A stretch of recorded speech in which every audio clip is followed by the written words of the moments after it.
the All Merciful, especially merciful, and with sending favor on our leader Muhammad and his family and his companions, all of them. And also with the intention, the Nia, right? I intend to learn and to teach, to take and to give benefit, to take and receive advantage, to to holding fast to the book of Allah and His Messenger, and to call the guidance and guide to goodness, seeking the presence of Allah, His His face, transcendent is Allah. And so, Nawaitu wa ta'aleem, wa tadakkur wa tadhkir, to remind or to be reminded and to remind. ونفع والانتفاع والإفادة والاستفادة وحتى لا تمسك بكتاب الله وسنة رسول الله صلى الله عليه وسلم وداعي إلى هدى والدلالة على خير ابتغاء وجه الله ومرضاتي Allah's pleasure Allah's closeness وثوابي Allah's reward transcendent is Allah. So like this really touches on the core of this conversation. And just to do a little housekeeping, rewinding back to the live that was apparently no sound, I'm going to pull up y'all's comments to make sure you can hear me this time. For the ending, just to wrap up, and so it doesn't sound like crazy, I'm not advocating for us to not have jobs, right? But it's just the humanity of them has been robbed, and we've taken a model of suffering unnecessarily, really misappropriating our prophet Job or Ayub and his suffering with the name job itself, linguistically in Western society, US specifically. And so, yes, with the Prophet, ﷺ, he advocated for paying the laborer before the sweat dries. That means being paid the same day even before doing the labor potentially, which is a big difference from the model we see typically getting paid bi-weekly and so on and so forth. We could go on forever with just that.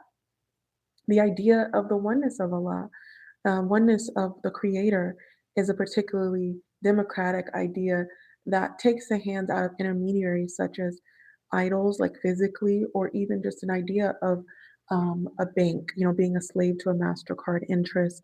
All of these things are also part of that. But one of the things that I think is most stark when people see and talk about Islam is the hijab. It's the elephant in the room, right? And especially when you see a melanated woman like myself, it's like, what's the connection? Like, where do you personally feel this, if at all, need to cover and so on? And so I just want to preface this with saying, like, I've not always worn a hijab, so to speak.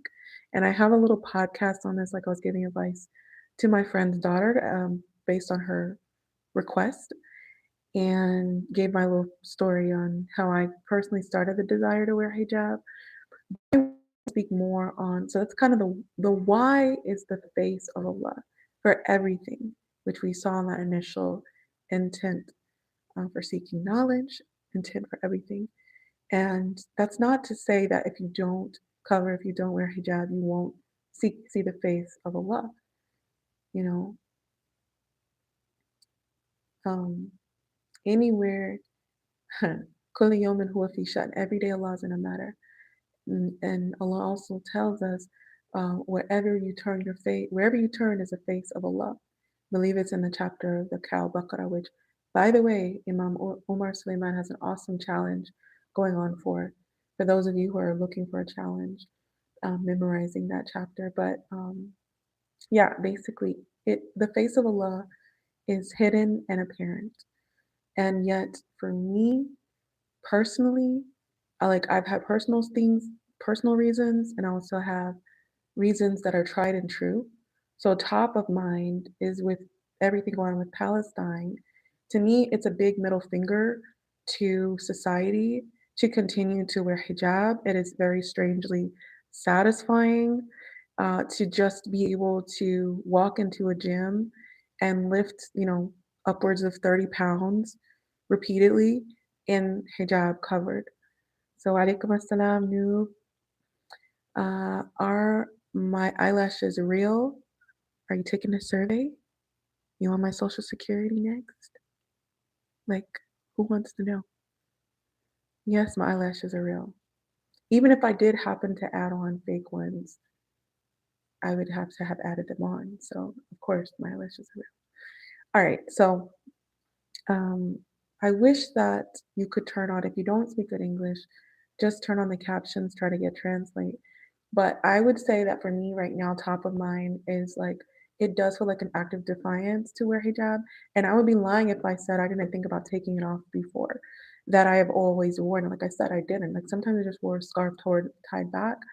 Definitely in college, I've had times where I wasn't as strong in my faith and I tried other ways, but it just was never me. Like I remember this kid in high school, black kid saying, "That's her swag." That was my thing. Like I always wore something on my, like majority of the time I always wore something on my head.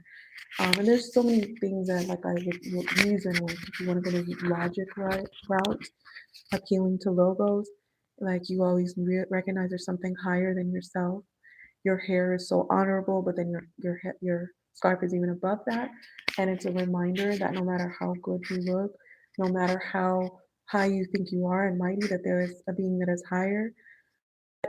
Again, top of mind right now is really an affirmation of La ilaha illallah. There is no God but the spirit of unity with people. And I do stand in solidarity with my brothers and sisters across the world. And even in our own masajid, talking to a sister again just today, telling me that she's from Uzbekistan.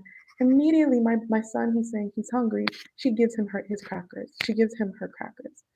Package is not even open without thinking. That's brotherhood, that's sisterhood. And it doesn't matter, that she was less melanated and so on and so forth. It is empowering to me to see another hijabi in this space and shared spaces and to have that solidarity. So that's important to me. It is not the number one reason, again, like the intent is the face of Allah.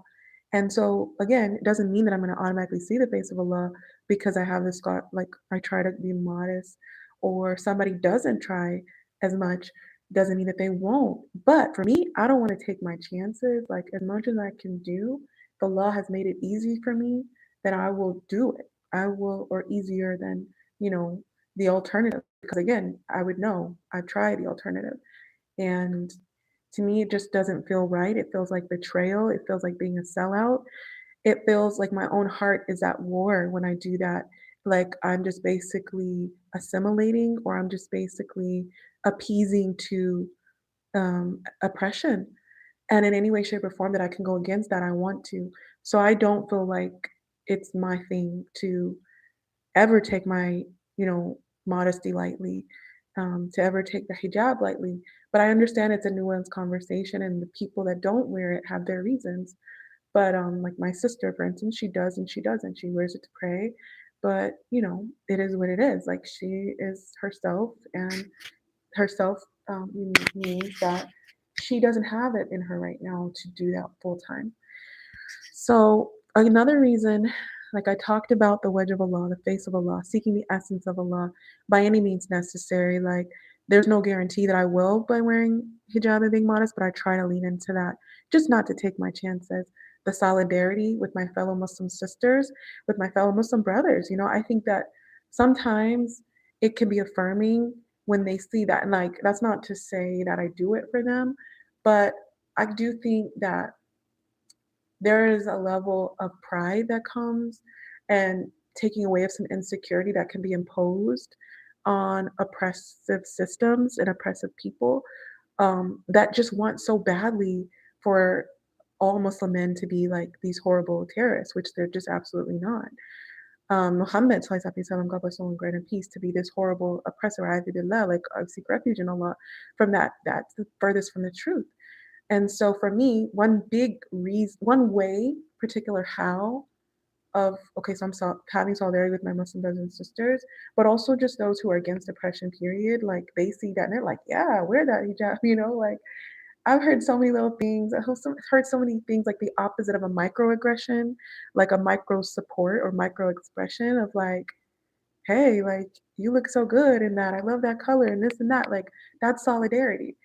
And I think it's important for Dawah too, like to call to people to really question these assumptions that they have. But a major, major, major thing that I cannot deny about wearing the hijab for me and it just escaped me. I don't know what's the other thing, Muhammad. But I think the big thing for me is really just comes down to um, an outward expression of a reality that's already inside, which is that this body, oh, that's what it is. It's not mine. Okay. But what Allah has blessed me with is choice on who I get to show what to. That is like the most satisfying thing, to like have a choice who gets to see my arms, who gets to see my, my aura, who gets to see my ankles, who gets to see my hair. That's a major thing for a Black woman, okay? Your hair, you don't know how much effort we put in our hair. Some people, they just wash their hair, they wash and go. Us, we go in the salon, we're there for 6 hours, we're there for 8 hours, and we come out feeling and looking fine, okay? And for me to take that time, even for myself, I take like 3, 4 hours to braid my own hair, okay? Took time even when I had locks, okay, to retwist, to wash. All these products I researched and I put into it, and then only to choose, to pick and choose. Like it's giving picking and choosing 100%. And I'm all for it, okay? I'm here for it. Like I love that vibe of picking and choosing. So, but not too much. Like I don't want to do too much because like other people can pick and choose too. People don't have to wear hijab to pick and choose, but the hair, like when I'm solid in that, like when I go to work day after day and don't nobody know what my hair look like, that's powerful. Like that is empowering because maybe I have a friend or a girlfriend that I met up with outside of work or even within work and I let my scarf down. Do you know how like hmm how intimate that is? Like that is like bridge building because it says I trust you, I know you, I'm comfortable with you like enough to show you something that other people don't see. And I wouldn't have that opportunity if I was always showing everything. You see what I mean? And so I also really relate. The other sixth reason is I really relate with what that revert said. Her name is escaping me, but she is Black American. She's very viral on TikTok. And she was saying how she feels swaddled in a scarf, okay? And all those who've tried it, who are not full time, they feel the difference as well. It's a difference in perspective, I think, that you feel swaddled like a baby gets wrapped up in a blanket. I feel that with the scarf. I feel covered. I feel protected. Covered is like same thing as like insurance. You're covered. If something happens, you have backup. I feel like that with my scarf. Like for instance, not just like saying in a shallow way, like, okay, I have a bad hair day, I'm covered. No. But I'm saying in the sense of spiritually, if I'm feeling weak in my man, right? And I might be attracted to someone or someone might be attracted to me, it kind of deters that from me where I'm not going to be like looked at as much and I'm not going to be looking as much because there's already this standard, this expectation, this bar, this higher bar for me and what I behave. And that can backfire too. Like sometimes you just want to be human, you just want to flirt or you just want to do things, but you can't because you have this perception or this image that's coming before you saying, hey, I have a certain code of dress that speaks for what's inside. Hi, everyone. Um, yeah, so I talked about 6 reasons, 6 hows for the hijab. Technically, 5, because number 1 is the why, seeking the essence of Allah, the word Allah, the face of Allah, and just not wanting to take any chances with that. Like, if covering can do that potentially, I'm all for it. What does it mean to style a scarf or wear long sleeves in the Arizona heat if I might get closer to Allah by it? Maybe I won't, maybe I will, but I would rather lean on the side of caution and not and do it. So I was raised Muslim and I specifically chose the path of tazkiyah and just going more detailed, like more in-depth study and about 10 years ago. But again, I was raised Muslim. My mother was raised Muslim. And even my biological father's parents were partial to Islam. They never really took their shahada as far as I know, but they were definitely open to it and receptive to it. So may Allah have mercy on their souls. Rahimullah. Um, But yeah, I could go on and on about the hows of hijab. Definitely, I have to give credit to my mother because where my grandmother was told by my grandfather, like she looked more attractive without hijab, um, not to put him on the spotlight because, they were both Muslim and he encouraged her to even accept Islam in the first place. But he also had this little paradox, okay? My mother has been wearing hijab forever. So that definitely has a big influence on me. And she told me when I was a young girl that basically when something very like almost magical happens, she was talking about puberty, then you get to wear hijab. So that made it very special for me as well as a young girl. And again, I wasn't a smooth ride from there. I definitely, growing up in Western society, did not see that. Growing up in majority white, now somewhat Latino society, did not see that, was not encouraged in that. But that set a good foundation, I think, for me, as well as just her having me involved with the community and all of that, the Ummah, right? Our Muslim community and every race that's in it. Seeing that is really empowering, and helped me along my journey. So I would encourage people to try to start young if they can, but that's not a privilege for everyone. And maybe you'll be like that famous TikToker who discovers it on your own and realizes how freeing it can actually be to choose who gets to see your body, to get that swaddled feeling. I'm not trying to persuade anybody either way, but I do feel like people need to know, like they need to act like they know this is a choice. This is 110% a choice. And at any given moment, like I could reverse that choice. Allah could reverse it in my heart and then maybe it would feel right for me. But it's just me. Like this is what it feels like is the thing for me right now. Alhamdulillah. Like I praise and thank Allah. And I definitely would feel like a sellout if I did otherwise. And yeah, so and I'm like kind of repeating myself. But you want to invite me to read what Jesus taught in the Gospels. And the reality is that what it's the repetition, that's only repeated from the Torah all the way down to Muhammad that I have read the Gospels, okay, but it's not the original form. That's why there is King James version and all of these versions. So why would you choose something that is like 90 quote unquote, like if we're being generous, 90% accurate over something that has been 100% preserved in the hearts of people, the Quran? So can I invite you to read the Quran, servant of God? My grandma was a Baptist. I'm not brand new to this. I'm true to this. My grandmother was Jehovah's Witness at one point. Okay, I've been to church several times, weddings, or just really services and things of that nature, and I'm not opposed to it. And I would gladly read the Bible, but I understand, based on what my grandmother says as well, it's a book of stories. It's similar to some of these fairy tales based on some truth, but a lot of it has been changed based on translation. No offense. I mean, not that there would be a need for it. This is just straight facts. Do I accept the most highly authoritative and authentic in Islam hadith? Yes, I accept the prophetic tradition in Islam. hmm Ripplecraft, welcome. Assalamu alaikum. Peace be on you from divine peace. And would I ever live in Afghanistan? Well, no. I can say with a full confidence after living in the UAE for a little bit, it's not for me. Only because I was raised in the Americas.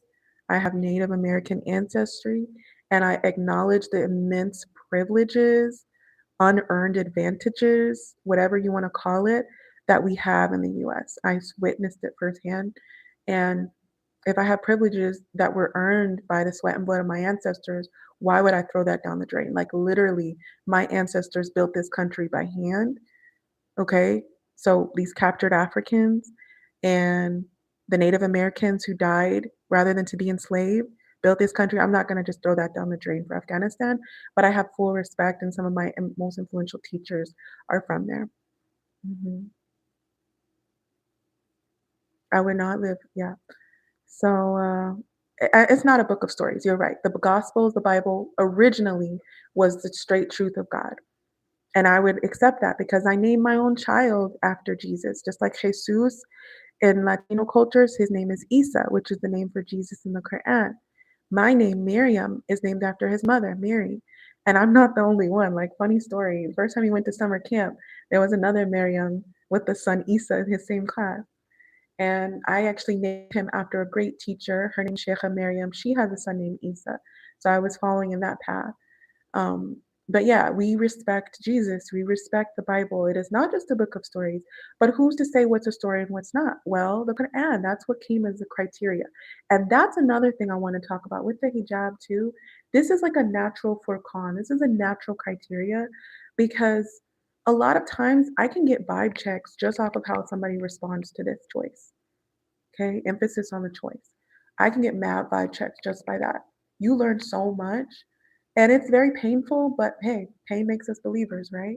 Like that's what it is. And I also feel like even with men, especially with men, I will be learning things like some even Muslim guys will be like, "Oh, finally a woman with hijab." I'm like, "Yep, nope, you're not the one," because I am my sister's keeper. You know what I mean? Like this is a choice, but that doesn't make me better or worse than the next sister. Okay? Because I know plenty of us who be wearing hijab in the club. That is the most valid hadith. Yeah, the authentic hadith. Also, the hadiths. Hmm, yeah, wassalam. Alhamdulillah. The hadiths confirm that Muhammad said the gospel and the Torah from this time were accurate and from God. And we have the copies from this his time, and it's the same as we have the I'm really excited for this episode to premiere on the Dr. Daff show because they kind of touched on that. Most Christians who have studied in seminary acknowledge that the Dead Sea Scrolls are about 90% accurate. It's not 100%. And that's generous. Or 90% even that's generous because that's going back to the original scrolls, which most people don't have in their households. Most people have King James version. It's in the name. King James, he changed it. He did what he wanted to take away from the democratic principles of monotheism and oneness, that direct, relationship. Um, but yeah, absolutely, we believe in the we call it the Nasara text and the Yahudi, the Christian text and the Jewish text. But that's in the sense of their original form. They're not, and they're no longer in Aramaic, which they were revealed in, well, at least the Gospels. I don't know about the Torah.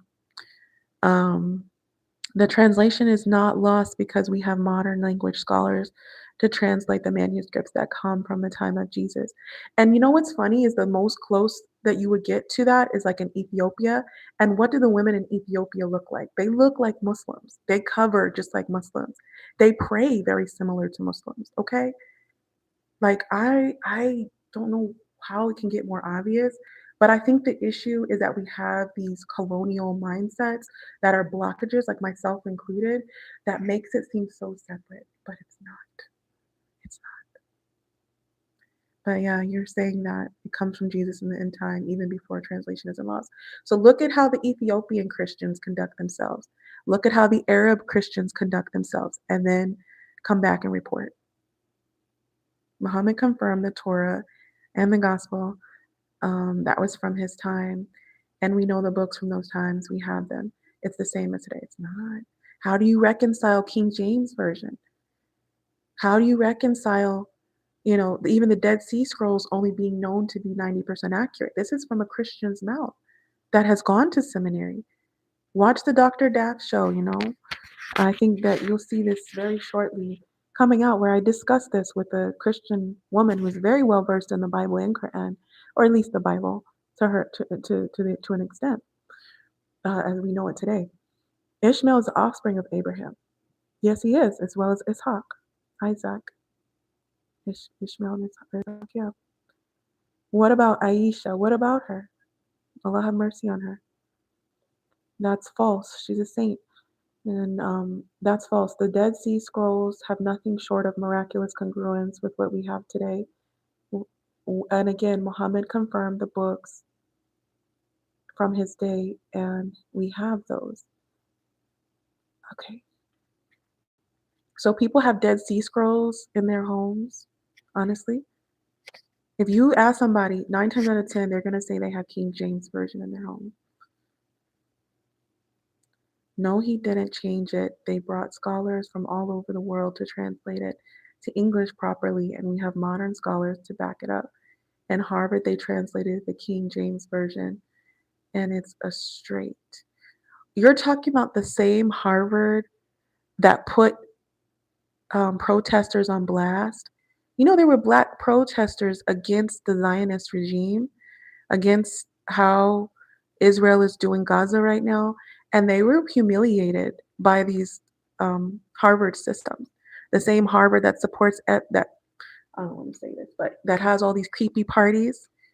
That Harvard, and you trust that? I don't trust it. I think there's some validity to some of their research, but you got to have discernment. You have to have criteria and discretion. And you're telling me, Rebecca, that um, Harvard, they translated the King James Version and it's straight. And again, I would challenge you, Rebecca, to look at the King James Version and see how it lines up with the Quran and more than just a text, right? Because these books are living realities. Look at the fruit of those texts. So I'm saying, look at the Christian Ethiopian, look at the Jewish Ethiopians, look sorry, not the Jewish Ethiopians, the Arab Christians. Okay. I'm saying don't just look at these watered down Christians of the Western society, but go back to where Christianity originated and see how they practice, see how they conduct themselves, and see their congruence to our way of living and life. Okay. The Christian Ethiopians, they cover like we do. The Arab Christians, they do as well. And one thing that I miss that is very important to me personally is my own ancestry. Like people often want to play down the numbers as far as like West Africans who were captured, stolen, and taken to the Americas through slavery. They said they estimate 2/3. It's evident even today in terms of like there being like 70 to 90% of West Africa being Muslim. Um, and it's not talked about as much because people want to get into like animism and blah blah blah blah blah. It's like go talk to Dr. Ware, okay? He's not like this like online university type professor. He went to the University of Michigan. He knows his stuff when it comes to that. So definitely do your research, but understand that this is like me come like me for me hijab is going back to my roots. It's a choice because when we came to the Americas, you know what religion was shoved down our throat? Christianity. We got Christian names, okay, which even inadvertently still got us back to our roots in our own ways.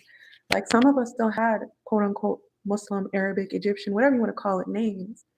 Aminatu, like Aminullah.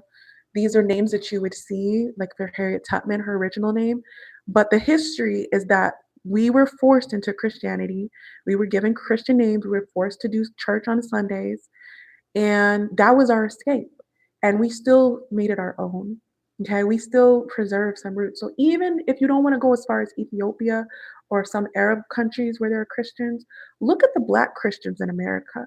Look at the Black Christians' congruence to some of our practices as well. I think you will be pretty, like in Savannah, Georgia specifically, and looking at some of these museums, like in DC, I was talking about in a previous live, you will be pretty struck with the similarities, how the churches face the East, right?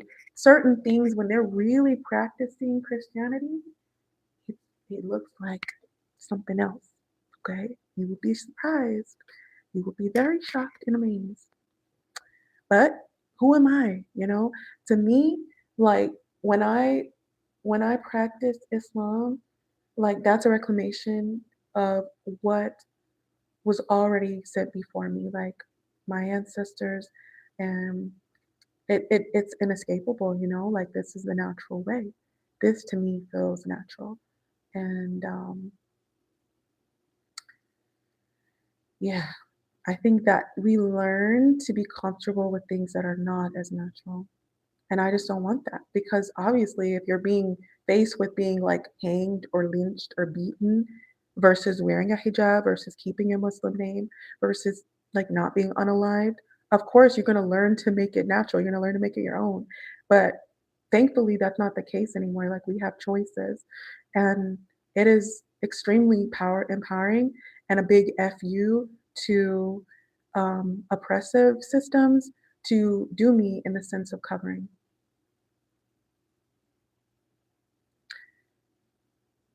I didn't know this conversation was gonna go so long, but I love that you are thinking through, hopefully. It says, "Wait, but Muhammad said that the ones he saw were good in the hadith at his time.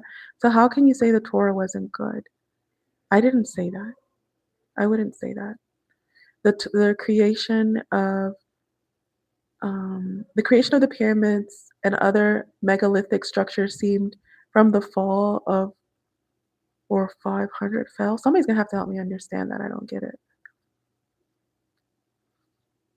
I've read the book of Enoch. Okay, great. Um, Ask Google, since you're saying no, or Chat GPT if King James just translated, however, he wanted, or if it was a scholarly or and faithful tradition. I feel like this is beyond the scope of our discussion because I would hope that a scholarly translation would include a science that is like beyond AI. You know what I mean? Like I can't. Like I think it's pretty apparent because I've read the Bible before. And it's like, even just in the accounts of God, in the quote unquote Trinity, it's so contradictory because Jesus was always calling to the Lord. Like anytime that he did otherwise, it's contradictory because, like, just the name itself, monotheism, means one. Like, how are you gonna have a trinity with one? Like, I feel like it's trying to put a circle in a square. And it goes back to the same tricks, the same old tricks of many societies, Abraham's society, um, Akhenaten, Enoch's, right? They wanted polytheism because they didn't want that direct connection. They didn't want it to be clear. Like, oh, they want so badly for it to be something that has to be explained and basically take that direct connection out. It's a pattern. It's a common pattern. Um, yeah, Jesus, like what I would recommend is The Mystic Jesus by Marianne Williamson because she had the right idea when she described Jesus as a mystic and a lot of the heart of his message. hmm The Catholics and the Eastern Orthodox also agree that the King James Version is accurate and has always been. We are having a slavery argument while having a religious argument. Moses, hello. Like, I'm confused. Like, he is the epitome of religion. And how do you separate slavery from Moses? I'm confused. No, I'm not going to pick one. Okay. Well, actually, I do pick one. What I pick is like one. Like, I pick the religion, the spirituality, the path of most clarity. And that precludes a lot of what I'm seeing here. Um, I would be curious to know, Rebecca, if you have had to pick between history and religion ever. Are you melanated? Because I think that's kind of a life story of a lot of melanated people is that you do actually have intersecting realities that maybe you've been advantaged not to have to think through. So the Quran says the word of God cannot be corrupted. It says the gospel and Torah. No, the Quran doesn't say any of that because the Quran is in Arabic. So right now, like anytime we talk about the Quran in English, we have to say the meaning of it. Like I don't want to be nitpicky, but this is something we were taught in seminary. Is like anytime we say something outside of language of Arabic, it's not the Quran. It's a translation. It's an interpretation. It's a meaning, and there's a difference. The Quran does not say any of this. The Quran is in Arabic. But if you want to go with the meaning, you're saying that it can be corrupted, and I agree. That tracks. And the gospel and Torah is the word of God, that tracks. But then you'll claim it's corrupted. Yeah, it tracks. So can his word be corrupted or not? So if we're following your argument, then yeah, the word of God can be corrupted. And it happens all the time. And what?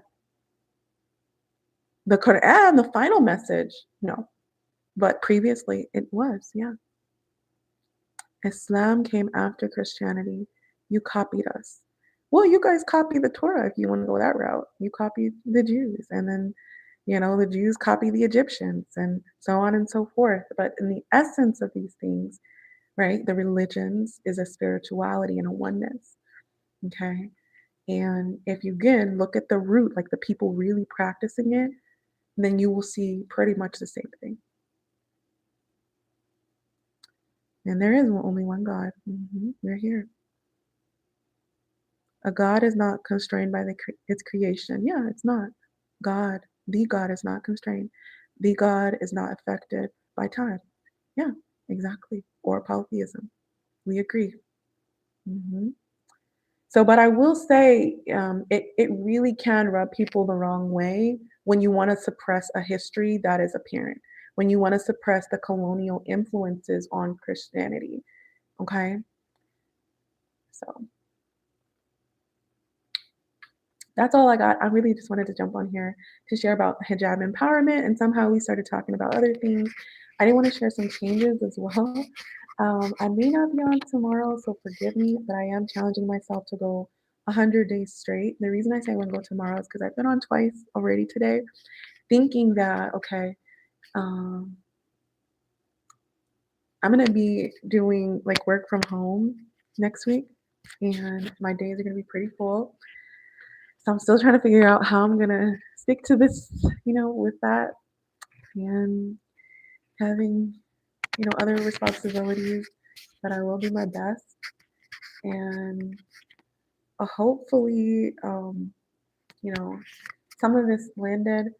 Uh, this is just the tip of the iceberg when it comes to the hows and why of hijab. Like I really didn't even touch on the typical logical reasons. Like it was more about personal choice and like um pathos, right? The emotional aspect of it.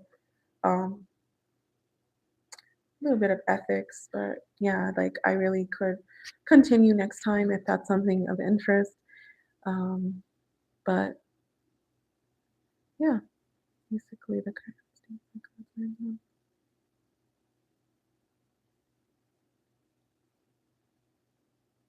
I'm not an either or thinking. Like there's always exceptions, right? There's always exceptions.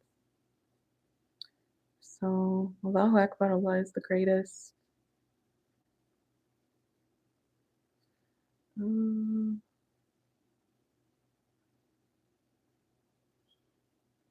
most historic Islamic sources don't think that the hijab is optional at all. The Persians enslaved my ancestors. Who were your ancestors? I'd be curious to know. But yeah, most historic Islamic sources don't. I can only speak from personal experience. So I think a lot of times when people do take off the scarf, it's because they want to assimilate and blend in, and that's just not as much of an option when you have skin like mine, and like lips like mine and hips like mine. Like I find it very kind of like lost on me, like to, and I get why people would, but like I just don't see it as relevant to my life. I think that I've seen it, like I see some differences, but I think overall there's still going to be discrimination. There's still going to be so many things that you experience outside of being in the dominant social group of society, US, that it just doesn't make a difference. Like a lot of the discrimination I experience as a hijabi is the same thing I would experience without it. So, uh, most historic, and I think that's the number one reason people would, because like the economic disempowerment is crazy. Like not being able to get a job with a master's degree. Like thankfully, I do have several jobs, but I think like the aspect of keeping it and like social interactions can be so challenging with it. And so, if anything, that might be a reason I would consider taking it off. But again, like I don't see it being that much of a difference just based on like it's like too much. Like, and it's one thing if you just like plead ignorance and you don't wear hijab, but you still got braids in. Like you can Uncle Tom, and like I'm not saying people who don't wear a scarf are Uncle Tomming. I'm just saying that there is a way to assimilate or to try to blend in more, like fit in and be a fit. You can play the game, but there's only so far you can go with that. And I don't want it. Like you can have that, honestly. I just feel like there's nothing more valuable and more exciting than pursuing closeness to the one who created everything. the knowledge of that.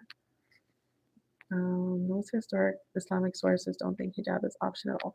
But so yeah, just to address that, I'm not sure what you're trying to say here. Because I never said it was optional. I never said it was required. Like I'm not affirming or denying that. I think there's arguments for to be made for either way, and I've made my argument for why I do it. So it's not argument. It's like that's what it is. Like that's how it's been. That's how I pray it's gonna be. I'm proud of it. I'm good with it. Um, More than good with it because to me it's like the one thing that I can do versus like having to just accept complete and blatant and utter injustice that it would appear unjust outwardly, but obviously Allah is the one who is running the show. So it brings peace to my heart. Mhm.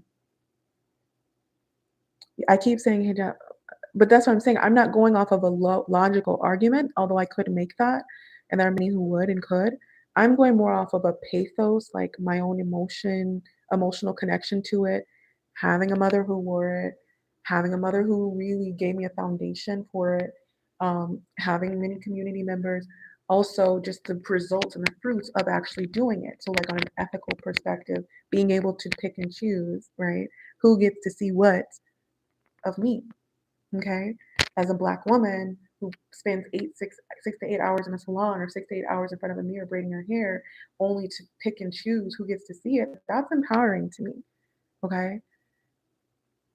Kind of hard, like argue with a personal testimony, like that's my experience.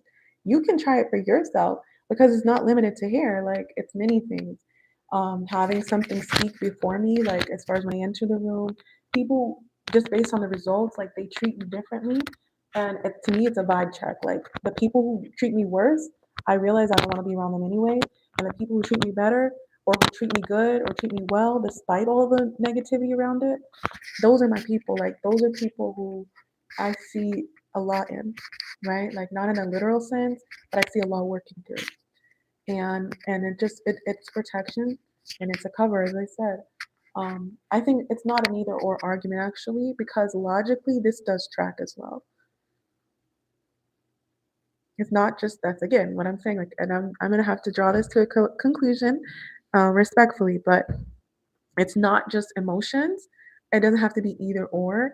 It's appeals to logos, it's appeals to pathos, it's appeal to ethos. Logically, emotionally, and ethically, it all tracks based on this personal testimony. Um, and so I think just the idea that there's many myths about it that I wanted to start to try to speak to, and maybe they're willful myths. Like maybe people like, what would that mean if it actually was a choice? Like, can you imagine? What would that mean for you? And based on what you believe, like just for a second, imagine that covering your hair is a choice. How would you process that? Think about the Ethiopian Christians and the Arab Christians women who cover their hair as well. Think about even the Jews. There are Jewish women who cover their hair. There are Hindus who cover their hair. There's so many different religions. Amish, right? They do it. And it's a principle in a lot of spirituality, spiritual paths. And even the people who don't claim spirituality, like just people who are feminists or people who have a certain level of dignity about them, like they don't want everybody to have open access to them, right? Like inwardly or outwardly. It's just the facts, Jack. So why would you go off? Yeah. And I've had like you can look up Amina Wadud. Amina Wadud is a teacher, and she has arguments for why it's not a choice. I don't necessarily follow those arguments, but there are teachers of Quran, very scholarly figures who will say it's a choice. hmm And Imam Mendes, he got a reason for everything. I would ask him or Dr. Ware, and they will have you like what? They'll have you question your whole existence with their explanations. Like some of the stuff I be coming out the woodworks with, it's like it's inspired by them because their interpretation, right? It's a lot of this is interpretation. And so we have to be mindful of the lens that we're looking through. So I agree, God loves us, and there are levels. That is blasphemy to say that he has a son in a literal sense, but if you mean figuratively, I'm your woman. And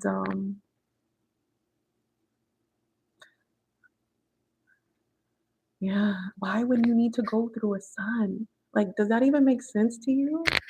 And like, granted, I'm getting vibes that you are a man, but I can't. Like, no, no. I respect you. I hope you, yeah. So, um, yeah, Christians veil all the time. Thank you. It's fantastic. And I'm just saying, in your faith, it's not a choice by any historic standard. Well, obviously, not every Muslim covers, so yeah, it is a choice. Like, what do you mean? It's a choice. People don't. I mean, maybe you could argue, like, based on some governments that call themselves Muslim, that it's not a choice. If you want to go that route, then that government isn't really Muslim because true Islam, like in the golden ages, coexisted with Christians and Jews who did or did not cover. So yeah, no, it doesn't track. I wish Christian women would take notes on modesty from Islam. Wow. I mean, y'all got it. You have it in certain countries, certain parts of the world. You know what I mean? Islam is the straight path, but in my opinion, it's not the only path. Allah tells us, about multiple paths in the chapter we read multiple times a day, that Islam is not the only path. There are many paths to Allah. Um, so I will say you will get a swift timeout if you get disrespectful to me or any of my family in the comments, okay? So be careful with your words. It has the power of life and death. Now that's the Bible right there. You want me to ask if I read the Bible? Yeah, I read the Bible. Who doesn't? Everybody is forced to read it. It's everywhere. You just want attention. Stop it. And that's exactly why I had to do this live, because I think that's a big myth for some people. Like, I think some of it is willful ignorance, but I think also when you know the arguments, like the overwhelming abundance of um, things that would make one feel at home in this skin and this clothing, that it wouldn't land as well to say something like that. Like, no, no. If anything, I get ignored sometimes when I wear a scarf because it's the elephant in the room. And what else do you do with the elephant in the room? Hijab is pretty, but I'm just not into religion. I get you. You know what? I'm with you on that. I really am.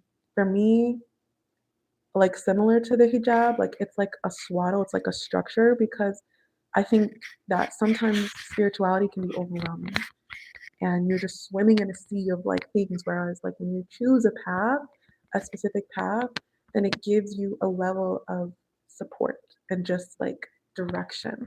So that's why I personally lean into religion. But I think you raise a very valid point, because I have a big beef and pet peeve with dogma and basically shoving doctrines down people's throats. Like, it's a very hyper masculine frame that I'm not for. Jesus said, "Come to me, all of you that are burdened and heavy laden, and will give you rest." Yeah. hmm He brought the dead to life. He cured the blind, just like Moses, brought a bird back together, and Muhammad and peace split the moon, but it was only through God, only through Allah. And he always said, "Thou shalt have no other God but me." That's one of the 10 Commandments, right? Like about God, like God said that. And Jesus affirmed it, just like all the prophets. So then I guess you know more than all your historic sources somehow, because they all said it's completely not a choice. Anytime that, this time included, that we hear all, never, any, like that's a big red flag. Like, there's always an exception. So I feel like what you're saying is not sound. There is a science and an art to these things. It is an ocean. It's beyond the scope of this conversation today. I hope to see you again, but It is possible though. Somebody could know more than historic sources, quote unquote, because a lot of these historic documents, I mean, just like 200 years ago, not even like 100 years ago, we were documented, we being Black people, as subhuman, two-thirds human, less than an animal. So you're telling me that because it's history that I'm supposed to just drink that up? Like I'm just supposed to eat that up? Get out of here. Have a great day, y'all.